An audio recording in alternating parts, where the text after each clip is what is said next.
அது தோசை கிடையாது. நீங்க செவரொட்டி இருக்கு, அந்த மாவு தான் கிட்டத்தட்ட ரவா, மைதா, அரிசி, உளுந்து கிடையாது. நீங்க அதை பார்த்திருக்கீங்களா? அது போட்டு தேய்ச்சா கூட அது கிடையாது. இல்ல நார்மலா 100 தோசைன்னு சொல்லி வந்துச்சு மார்க்கெட், பயங்கரமா பாப்புலர் ஆச்சு. அது கல் இந்த ஊர்ல கிடைக்குமா, ஆள் இந்த ஊர்ல இருந்து வரணுமா? அந்த ஒரு தோசை சாப்பிட்டா நீங்க வந்து கிட்டத்தட்ட ஒரு கிட்டத்தட்ட ஒரு 2 பிளேட் பீப் சாப்பிட்ற மாதிரி. அது டைஜஷன் ஆகிறதுக்கு நம்ம கொத்தவாளி சாவடி போய் மூட்டை தரணும் 2 நாள். அது ஏன் இன்னைக்கு மார்க்கெட்ல இல்லை?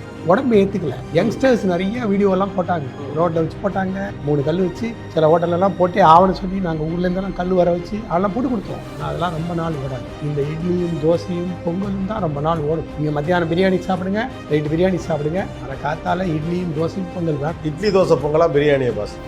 காலையில் இட்லி, மதியத்துக்கு காலையில் 3 மணிக்கு இட்லிக்கு முன்னாலும் பிரியாணி போகிறது நீங்கள் தானே. அப்போ முதல்ல ஏர்லியஸ்ட் நீங்கள் தான்.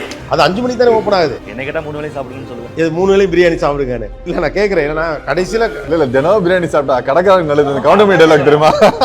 நீங்கள் சொன்னது வந்து அண்ணன் சொன்ன பாயிண்ட்ல டிவியேட் ஆச்சு. இந்த தோசையில் நிறைய வெரைட்டிஸ் ஒவ்வொருத்தராக யோசிக்க அதில் உள்ள ஆட் பண்ணும்போது இப்போ டொமேட்டோ ஊற்ற போனால் டொமேட்டோ கரைச்சி வச்சுருவாங்க. இப்போ பெசரட்னு பாசிப்பருப்பு எல்லாம் தோசை தான். பட் அதுக்குள்ளே பன்னீரை போடும்போது ஒரு மஷ்ரூமு, டிஃப்ரெண்ட் வெஜிடபிள்ஸு கான்செப்ட் நிறைய யோசிக்கிற செஃப்புடைய மனசு தான் அவர் கிரியேட் பண்ணி தோசையிலேயாவது ஆட் பண்ணுறப்ப ஏதோ ஒன்று முன்னால அப்படி ஒன்னே ஒன்று இருந்துச்சு. இது பேர் மசாலா தோசை, உள்ள கொஞ்சம் உருளைக்கிழங்கு வைப்பாங்க. நம்ம அரிசி பருப்பு இதோட இருந்தது. இப்போ தோசைக்குள்ள தோசை வைக்கல, அவ்வளோதான். நீ எல்லா தோசையும் இருந்துச்சு. இப்போ அடுத்த ஜென்ரேஷன் இப்போ ஹோட்டல் வச்சு நடத்துறாங்கன்னா, ஹோட்டல் வச்சு நடத்தி ஒரு ஃபேமிலி நடத்தும் போது கண்டிப்பாக அதில் பல ஏற்றத்தாழ்வுகள் அவங்க பார்த்துருப்பாங்க.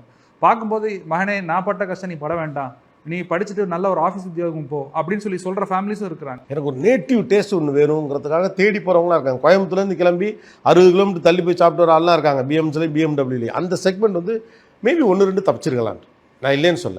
நான் சொல்கிறது ஒரு சாதாரண ஆள். அவருக்கு பெரிய ரெசிபி மாடல்லாம் தெரியாது. அவர் வைக்கிற சாம்பார்லாம் ஒரே மாதிரிலாம் இருக்காது. அன்றைக்கி ஒரு மனைவியுடைய மனநிலை எப்படி இருந்துச்சோ அதை பொறுத்து அப்புறம் செத்த முன்ன தான் இருக்கும். ஆனால் அவங்களுக்கு ஒரு பிஸ்னஸ் இருந்துச்சு, அது கொஞ்சம் அடி வாங்கிடுச்சு. கொஞ்சம் இல்லை, ரொம்ப அடி வாங்கிடுச்சோம். இல்லை, அது இன்னொரு விஷயம், முக்கியமான விஷயமும் இருக்குது. இப்போது not necessary because of the big brand. A2B இருக்குது, பக்கத்தில் வந்து ஒரு தலப்பாக்கட்டி இருக்குது, ஒரு KFC இருக்குது, ஒரு பர்கர் கிங் இருக்குது, எல்லாமே இருக்குது. ஆனால் எல்லாத்துக்குமே பிஸ்னஸ் நடக்குது. அதான் எல்லாமே பிராண்டு. ஆமாண்ணா, அதான் நான் சொல்ல வரேன். பட் அதே மாதிரி பக்கத்துல இருக்கிற பிராண்ட் இல்லாத ஆட்களுக்கு வந்து அவங்களுக்குன்னு ஒரு பிசினஸ் நடக்கும்னா சார். இல்லை சார், இப்போ நம்ம காரில் போகிறோம், குழந்தைகளும் இருக்குது, ஒய்ஃப் வந்து ஒரு மிடில் ஏஜராக இருப்பாங்க, கூட அப்பா அம்மா வருவாங்கல்ல, மாமனார் மாமியார் வருவாங்க. அவங்களுக்கு தகுந்தாப்படி அந்த 5 கடை இருக்கும்போது அந்த இடத்துல தான் வண்டி நிப்பாட்டுவாங்க. இட்லி சாப்பிட்றவங்க வயசானவங்க இட்லி சாப்பிடுவாங்க, பர்கர் சாப்பிட்ற குழந்தை அங்கே போய் பர்கர் சாப்பிடும். ஏன்னா வருஷத்துக்கு ஒரு வாட்டியோ 2 வாட்டியோ தான் அவங்க டூர் போகிறாங்க, இல்லை அந்த வழியாக போகிறாங்க. இப்படி ஒரு அந்த மாதிரி இடங்கள்ல அதிகமாக போக ஆரம்பிச்சிருவாங்க. முன்ன வந்து இவ்வளோ கார் ட்ராவல்லாம் கிடையாது, டோல் வச்சு வியாபாரம் பண்ணுற மாதிரிலாம் கிடையாது. ஒரு 2 லைன் ரோடு இருக்கும், அந்த ஊரில் அந்த கடை இருக்கும். அவங்க வயசானவங்கள ஹைவேஸ் வந்த பிறகு இந்த கல்ச்சர் மாறிடுச்சு. இல்லை இப்பயும் நிறைய இந்த அன்பிராண்டில் ஃபேமஸ் ஆனவங்கெல்லாம் ஒவ்வொரு ஏரியாவில் ஹீரோ இருக்காங்க. அதுவும் அந்த நம்மளே தேடி நிக்கிறதுக்கு வந்து ஃபுட் மட்டும் காரணம் இல்லை. அவங்க என்னன்னா ரெஸ்ட் ரூம் பார்க்குறாங்க. ஒரு செக்டர் எவ்ரி 20 இயர்ஸ் வந்து ஆர்கனைஸ் ஆகிட்டே இருக்குங்க. அதாவது இப்போ எப்படி ஒரு ஐடி கம்பெனியில் 10% வந்து வெளியே அமைச்சிருவாங்க, ரைட்? என்ன அட்ரிஷன் சொல்லுவாங்க, அதுக்கப்புறம் நான் நல்லா வேலை செய்யல பர்ஃபார்மன்ஸ் அமைச்சிருவாங்க. அந்த மாதிரி இண்டஸ்ட்ரியே வந்து 10-20% வெளியே தள்ளிக்கிட்டே இருக்கும். நீங்கள் இண்டஸ்ட்ரியோட நீங்கள் மாறிக்கிட்டே இருக்கும், நீங்கள் அப்டேட் பண்ணிகிட்டே இருக்கணும். ஓகே, நீங்கள் கஸ்டமர் சர்வீஸ் இம்ப்ரூவ் பண்ணிகிட்டே இருக்கணும். இம்ப்ரூவ் பண்ணலன்னா ஆட்டோமேட்டிக்கலாக யூ வில் கோ அவுட்.